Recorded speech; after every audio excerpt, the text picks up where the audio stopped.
예, 안녕하세요. 북한을 읽어주는 오디오 이영주입니다. 예, 좋은 아침입니다. 예, 어제 오늘 제가 좋아하는 사람들 만나서 많이 힐링을 했습니다. 예, 어제 만난 친구는 젊은 친구인데 남편과 거의 이제 이혼의 위기를 이제 겪고 있었는데 어제 만나보니까 좋은 일들이 있을 것 같다는 예감이 들었습니다. 이제 어, 다둥이 엄마이기도 한데요. 예, 그 사람이 세상에 완벽한 사람은 이제 없다고 생각을 합니다. 부부로 서로 만나서 나한테 없는 것 남편한테서 보완되고 남편한테 없는 것 내가 서로 보충해 가면서 서로 이제 그 이해라는 테두리 안에서 어, 밀어주고 당겨주고 그렇게 사는 게 삶이 아닌가 생각이 됩니다. 그리고 이제껏 이거 오디오 작업을 먼저 해야 되는데 중국에서 제가 살 때 같은 마을에서 살았던 언니입니다. 근데 강원도에서 예, 북강원도에서 이제 탈북하신 분인데 예, 제가 북송되고 제가 없는 거의 이제 어 4, 5년 동안을 제 딸 소연이를 옆에서 많이 케어해 주셨던 분이라서 제가 굉장히 고마워하시는 분입니다. 이제 어렵게 연계가 돼서 1시간 반 넘도록 수다를 떨었던 것 같습니다. 인간은 절대로 혼자 살아갈 수가 없죠. 서로 누군가를 통해서 격려도 받고 누군가를 통해서 좌절되기도 하지만 또 누군가를 통해서 일어서기도 합니다. 뭐 그게 뭐 특히 북한 사람이라고 이제 저기 된 것이 아니라 사람은 어, 혼자의 존재만으로는 절대로 살아갈 수 없는 세상에서 저희가 살아가고 있습니다. 어제 이어서 노예 공화국 북조선 탈출을 이제 읽어내려 갈 것입니다. 어, 이 추운 겨울날 북한에서 열병식이 있었다지요. 참 정상적인 사람의 생각으로는 할 수 없는 일들이 북한에서는 계속 일어나고 있습니다. 이 코로나 하고 있고 수많은 사람들이 그 열병식을 동원된 그 군대들이 얼마나 그 추운 곳에서 온기도 느껴보지 못하고 저희가 상상하지 못하는 그런 방법으로 훈련을 받았을지 다는 알지 못하겠는데 조금은 느껴집니다. 그분들이 빨간 콧잔등 위에서 그리고 굳어진 얼굴에서 그만큼 제 눈에는 북한이 마지막 발악을 하고 있다는 생각을 들기도 했습니다. 지금 입고 있는 새 양복과 신발 모두 어머니가 자기를 데리러 온 사촌 동생 편에 사서 보낸 것이라고 한다. 그의 아버지는 오래전 사망했고 10살 때 조선에 건너온 허씨는 15살 때와 18살 때 각각 친척과 함께 도강하여 홍룡강성에 가서 어머니를 만난 일이 있으며 어머니가 여러 번 조선에 물건을 보내주어서 생활에 보탬을 하였다고 한다. 변방대에 감방에 잡혀 들어온 후 허씨도 거의 매일이다시피 뚱뚱보 공간에게 신문 받고 매질과 전기 고문을 당했다. 그의 새 아이를 데리고 옆 감방에 들어있는 허씨의 아내도 자주 신문 받았고 매도 맞았으며 그들 부부가 호상 진술 내용이 어긋날 때는 더욱 큰 고통을 받아야 했다. 허씨는 자주 울었다. 자신이 지나온 비참한 가정 생활 형편, 애쓰며 살아온 이야기를 들려준다. 감정이 풍부한 그는 쓰라린 고통의 생활을 이혼 로종을 내기 할 때마다 훌쩍거리며 눈물 흘렸다. 그가 얘기한 로종은 다음과 같다. 19살 때 인민군대에 입대했으며 28살에 제대하여 자동차 운전수 작업을 하였다. 운전수 일은 처음에는 괜찮았다. 그러나 1990년대 들어서면서부터 국가 휘발유 사정이 긴장하여 자동차 운행용 휘발유를 전혀 공급 못 받았다고 했다. 그래도 기업소는 필요할 때마다 자동차를 움직여야 하기 때문에 허씨는 개별적으로 휘발유를 사들여 차를 움직였다. 그래도 차가 뛰기만 하면 뛰는 만큼 이윤도 생겼다는 것이다. 장거리 운행 한 번씩 뛸 때면 남의 짐을 실어다 주거나 행인들을 적재무에 태워주고는 운임을 받았고 그곳으로 휘발유도 구입하고 가정생활도 유지하였다는 것이다. 그러나 그것도 오래 유지할 수 없었다. 차 부속품이 파손되거나 타이어를 못 쓰게 되면 막대한 돈을 들여 부속품과 타이어를 구입해야 했다. 따라서 오랜 기간 차를 수입할 때면 가정생활을 유지하기가 어려웠다. 기업소에서는 식량과 월급을 주지 않으니 도저히 살아갈 수가 없었다. 오직 차를 움직여야만 거기서 얻는 얼마간의 돈으로 가정을 살릴 수 있는데 자체로 휘발유와 차 부속을 사서 움직이자니 가족을 먹여 살릴 수 없었다. 그러므로 점차적으로 가장 직무를 하나 둘 팔기 시작했다. 팔아서 번 돈으로 가족을 먹여 살리는 수밖에 없었다. 텔레비전과 옷장, 이불장을 팔았으며 옷과 그릇, 이불과 가마솥을 팔아 연명했다. 시일이 지나자 집안에 있는 온갖 것을 다 팔면서 세 아이와 아내를 먹여 살렸다. 친척들과 이복 동생들에게 구걸도 해왔으나 그것도 한두 번이지 계속 구걸하니 혈육간에 틈이 생기고 나중에는 버림받기까지 했다. 허씨가 한창 번성하여 풍창될 때 형이여 아우여 하면서 허씨의 도움을 받으며 지내던 친구들조차도 지금은 언제 봤던가 하는 식으로 외면한다. 가정에는 텅 빈 집뿐이다. 가구 하나 없고 그릇도 가마솥도 다 팔아먹고 없다. 어린 세 자식은 굶기를 밥 먹듯 했다. 창문 유리까지 뜯어내 팔았으며 멀리 운흥군에 있는 처갓집 마을 산에 올라가 소토지 감자 농사도 했으나 그것도 빚더미로 총화했다. 봄이면 감자씨 한눈에 50전씩 주고 사서 심었으나 가을에 감자 수확으로 빚을 물어주니 집에서 먹을 감자는 얼마 안 되는 것이었다. 또 저 멀리 농촌이 들여나가 감자 이삭을 주어 끼니를 때웠으며 아내와 함께 보따리 장사도 했으나 미천이 없는 허씨로서는 조금도 헤어나올 수가 없었다.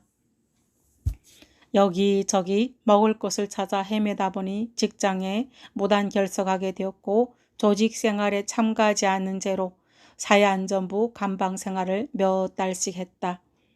강제 노동시키는 꽃바쿠에도 여러 번이나 들어가서 매번 3달 이상 또는 6달씩이나 마소처럼 무보수 노예 노동을 강요당하곤 하였다. 꽃바쿠란 시포 교양소라고 불리는 강제 노동 교양소다.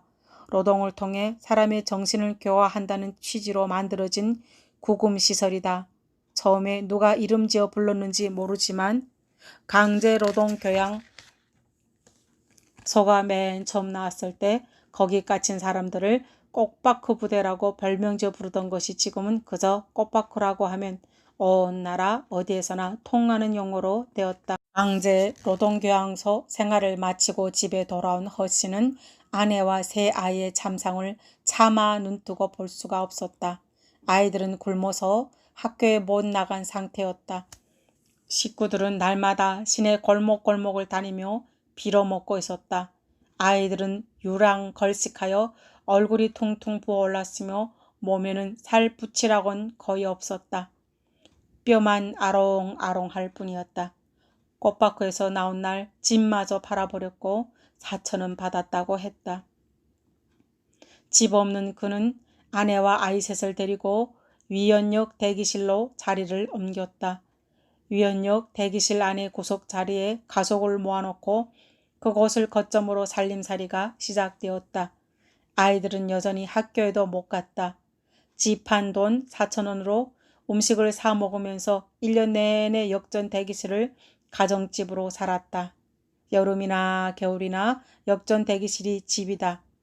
얼마간 살다 보니 집 한 돈도 모두 거덜났다. 그는 조그만 손수레 하나를 세냈다. 위원역에서 내리는 사람들의 손짐을 운반하는 일을 밤낮으로 하면서 거기서 버는 돈으로 아이들을 먹여 살렸다. 손짐 나르는 일도 매일 차려지는 것이 아니다. 손짐이 없는 날에는 굶어야 하는 신세다. 위원역에 도착하는 여객열차 시간이 되면 어린 새 아이들은 역 구내로 나간다. 어른들은 중명서와 기차표가 없으므로 구내로 나가지 못한다.